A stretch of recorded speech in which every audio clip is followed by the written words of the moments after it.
Now, you did switch to Mitch Moyer in 1997, and you've Mm-hmm. said the last 2 seasons were sort of a wash for you. A few weeks ago, we interviewed Tim Gable, and he talked about when he switched from Frank Carroll to Audrey Weisiger, his career was really over, and he was almost just trying to get back to what he had and hold on, grasping for what he had. You had just lost an Olympic spot for the U.S.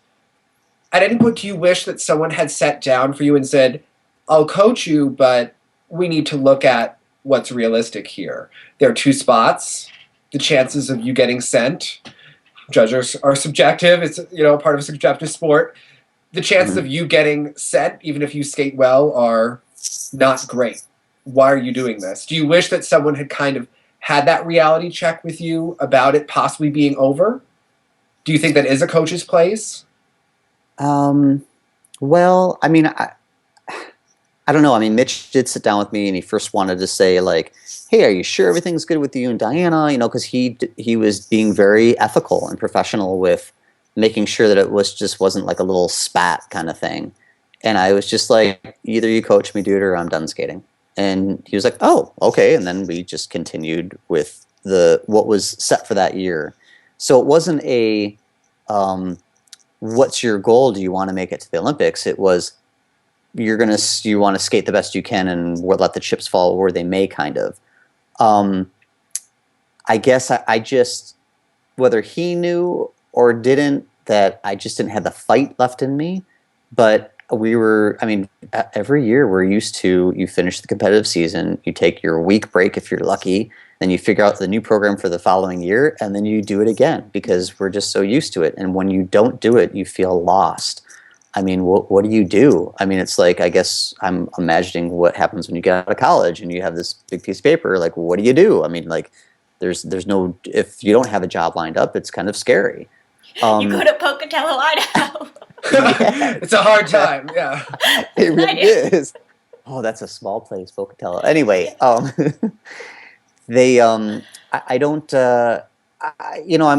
he didn't say it. I'm kind of, I don't know. I'm glad maybe he didn't. Yeah, I was done, and I just didn't have the fight in me, and it was the end of it. But I think if I didn't do it, I would have missed a couple lessons I've learned in my skating doing it. And then by staying in it also made me continue to skate and do some shows, and then finally get back onto Champions again to have the career that I always wanted to when I was 4 years old, was to be on Champions making people laugh like Scott Hamilton. So, I don't know, but you're right. I think at a certain point in time, a coach does need to say, all right, what's your goals? What's the likelihood of this? And he might have sat down and said that to me, and I probably would have looked at him and said, I'm not done skating yet. Even though I probably was, I wasn't ready to be done. No, you've talked about switching and that phone call that you got from Diana where you had that screaming fight.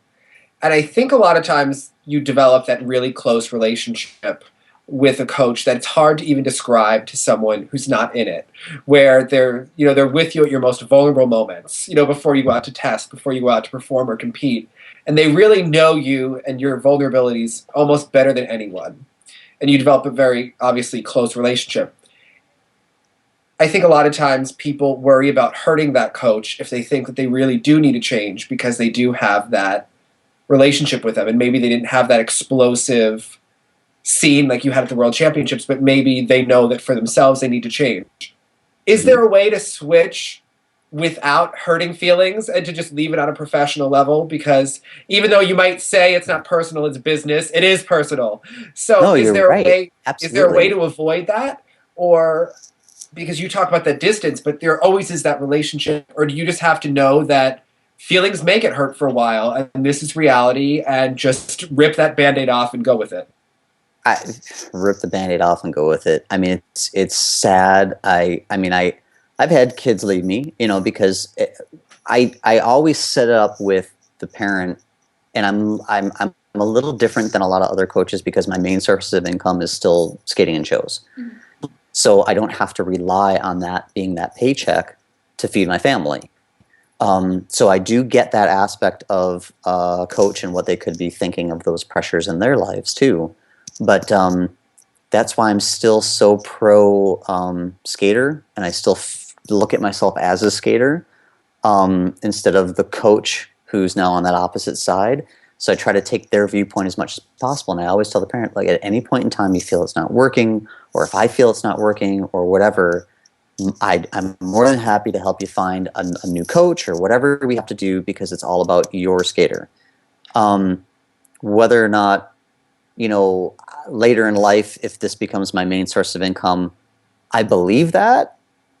Maybe not, but I'll always say it because I think it's very, I've been on the other side. I know how horrible that is to a little kid, and feeling like, oh my God, they're going to hate me now. And the worst thing that I always see is that attitude when you're in the same rink and you do take from another coach that's in that rink. Like, I've seen coaches just kind of give them the cold shoulder, or give them a glare, or even worst case scenario, like Scott Davis's old coach, calling him an a-hole as he skates by her. And it's just like, okay, how old are you, lady or man or whatever? You're the adult. This is the kid. Are you kidding me? You're acting like a child, and you're hurting them, and you're saying mean, horrible things, and making an unhealthy environment. So would you say, and I don't interrupt, would you say it's best for a skater then to switch rinks, which it seems like you did after you and Diana? Okay. Yeah, well, I mean, I did because that's where the coach was. Right, and I mean, it just depends. I mean, it sucks if your best option is a coach in the same rink, and that past ex-coach is going to be that way.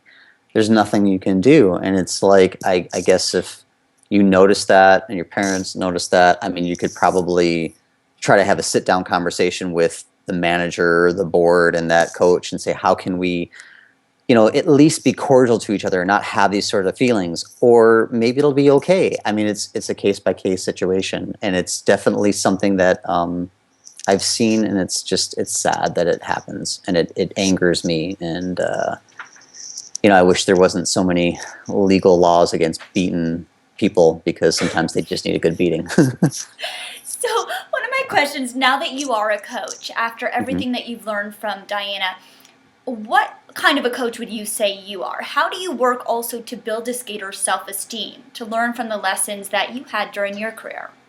Well, I mean, I can easily, I'm very positive, and I'm also lend my comedy into it, and I have physical comedy. So when I teach, I'm very animated. So like most parents always tell me that they can tell exactly what happened in the lesson and what the error was and what my correction was, because I'm so big and animated, and they didn't even have to hear what I'm saying because I'm describing it to the kid and I'm doing my thing.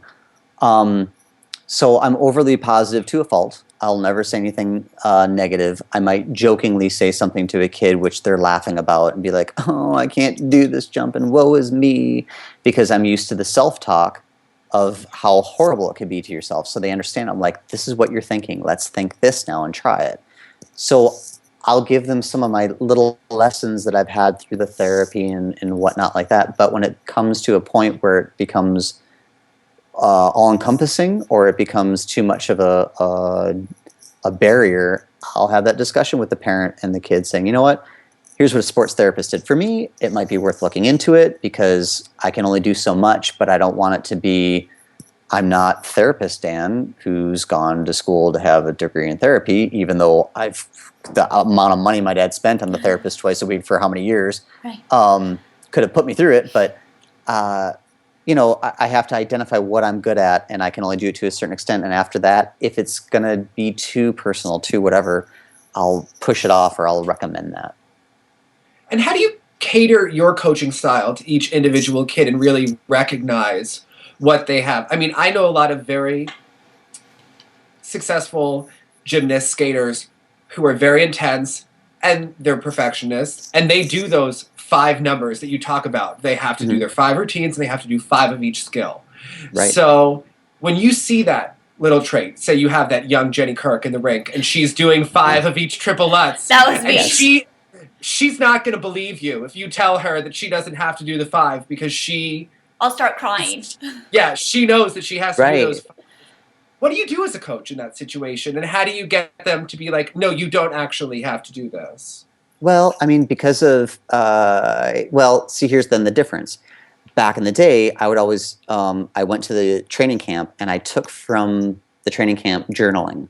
So I'm OCD with a lot of things, and like I still have it where I have all of my long programs every day, and I have it where I landed this jump, put a hand down on that one, did this, so I could I tell had you the that. same thing. Yeah, man. So And I I have was all just my like, own journals. Yeah. exactly. So then I would probably have that kid, little Jennifer Kirk, who'd be all excited with her journal, be like, hey, look, you can do your 5, but oh my God, look, you're 60% this week. Oh my God, you're 75. Oh, you went 40, but that's okay because when you compete, you only have to do it once. So who cares that you missed it 6 times? You landed it 4 times. Let's make that happen at this one. So I get the numbers game. You just have to know how to approach it in a positive manner, Right. opposed to making it like, how in the world can being like 90% make you feel like a failure? That's disgusting. And it's upsetting that that was how it was. I'm sure it wasn't intended to be that way, but that's what ended up happening. And I can see it happen with future people and things like that. So I know that it is definitely the way it's presented. Wow. Well, thank you, Dan, so much for being so honest and delving into your careers, your coaching issues, so much of your personal life, and all of us opening up, having this therapy session. I think it was really helpful. But as we Yeah. wrap up the interview, we want to leave it on a fun note, on a light note. So Okay. what Dave and I are going to do, we're going to say the name of someone in the skating world, and we want you to tell us the first thing that comes to your mind when you hear this person's name, all right? We're going to start Yes. with Philippe Candeloro. Can't believe the chicks were so crazy for him. I just don't get it. I don't get I it. don't either. I don't either. The I taking don't the get shirt it. off, keep your shirt on. Yeah, yeah, don't get it. Tom Collins. Pioneer for our sport. Did a lot. I mean, a lot of skaters have it's funny, like, a lot of skaters can look at him and be like, yeah, you bought me my house, or yeah, you bought me this car. He brought popularity to this sport and made a lot of skaters a lot of money when it was the right time to do it. Smart Nice man. guy. Smart man, yeah. Michelle Kwan. I guess Queen, like the queen of the sport, like the name of skating, maybe. Besides Dorothy Hamill, just a different era. Yeah. Okay. How about Scott Hamilton? Mentor, awesome guy. Happy to have been the guy that I modeled my life after, and then be able to meet him and choreograph for him, and just be friends to his children. And yeah, very cool. He's a great guy. Dick Button. Hysterical guy. He could be brutal. He could be mean. And side stories, the first time at Nationals as a young senior man, I went up to him and I was just like, hey, I saw a video of one of the Jenkins brothers do a flying change sit where it was amazing. It was like over my head. Who was it? Knowing that I really didn't probably care which one it was, I just wanted to say something about his era and how amazing it was. And of course it went into, oh, that was this Jenkins brother and they don't do it like they do nowadays and blah, blah, blah, blah. And ever since then, the guy has always had a kind word for me, talked to me. And my one routine on Champions on Ice, he did the voiceover as if he was commentating at a Nationals where I was spoofing. I remember that. So very cool guy. How about Brian Boitano? I guess he'd be the prince. Michelle Kwan is the princess. In any case, great guy, consistent as all get out, and just another mentor. First year on Champions, after 3 or 4 performances of just tanking every jump, he pulled me aside and he's just like, don't worry about it, dude. It's the lights, you'll get used to it. And it was like, wow, he's talking to me and he's saying something positive.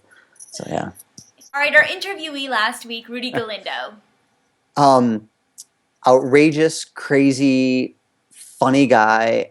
And then when you get him by himself, a very down-to-earth, nice guy. Sasha Cohen. Quirky.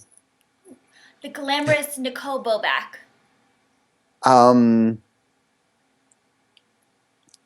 Kind of the same as Rudy. Almost the exact same as Rudy. Yeah, like I've noticed it. Out there, but then when you just get one-on-one, she could be pretty down-to-earth. How about Evgeny Plushenko?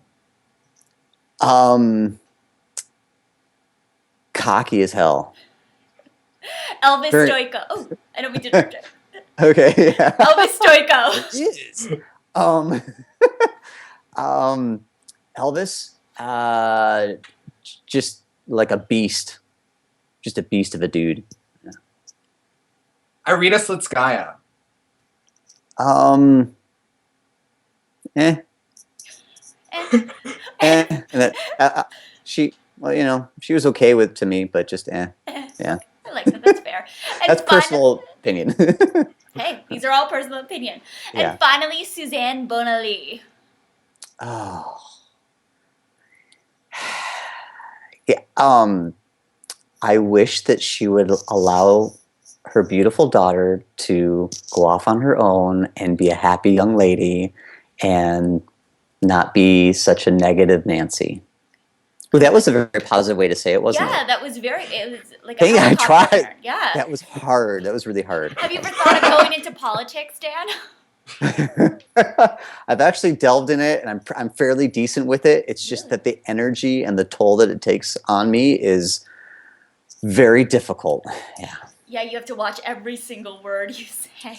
It's like I don't care about the words. It's just that I get ticked off when people do things for the wrong reasons. Like, I would rather have a rule passed that'll hurt me, that'll help the general community, where I see people fight for things just for themselves and screw other people. And that's why I'm not Detroit Skating Club anymore. Just a very unhealthy place for me to be, just with the,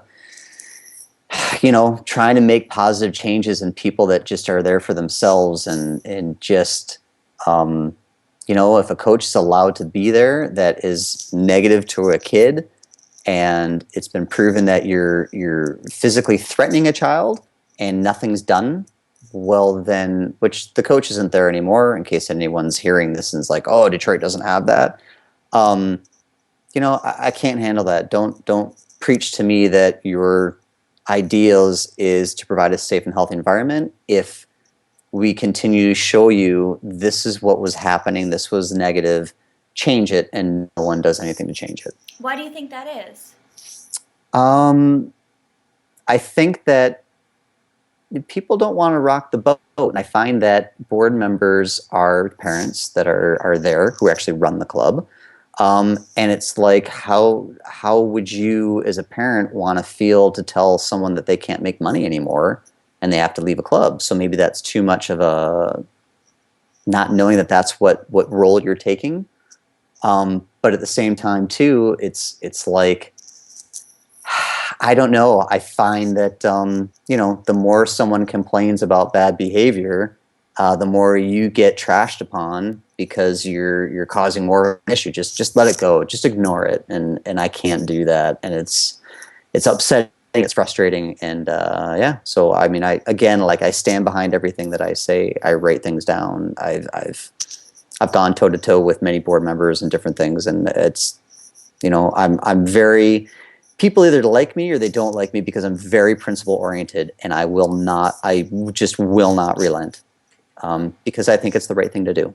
I think it's really commendable, and I think so much of what you said, just on a side note today, we toured together with each other, but I never felt like we spent a lot of time talking, and I think that you're just, from this interview, you're such an insightful and intelligent guy, and I really, really appreciate you sharing so much and talking to us. Yeah. It's really been fun for me, so thank you. Well, thank you very much. Thank you. It means a lot. We'd obviously like to thank Dan Hollander for all of his time and insight today. I feel like we just finished a really long, really raw therapy session. The fake sound machine was working overdrive to keep our thoughts and tears out of the lobby. We went through a couple tissues, but I think at the end of the day, what Dan had to say was really honest.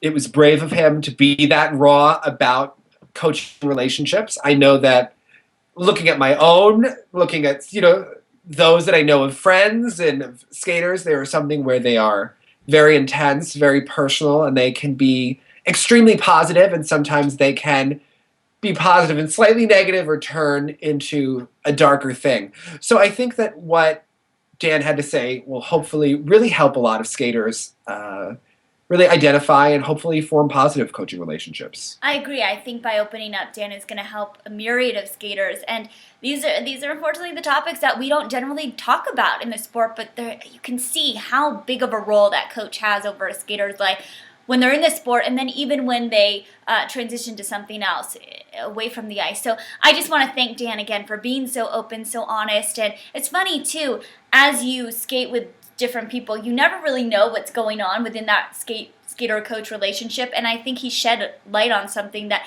many people probably didn't know during his career, that he and Diana had some of these issues, and so many skaters probably are struggling with the same issues as well. So I think it'll help them to feel like perhaps they're not so alone. So in addition to thanking Dan, we also want to thank Kevin Kwasniewski for our amazing graphics, and all of you guys for tuning in. As always, you can email us at theskatinglesson@gmail.com. Find us on Twitter, twitter.com/skatinglesson. We're also on Facebook as well.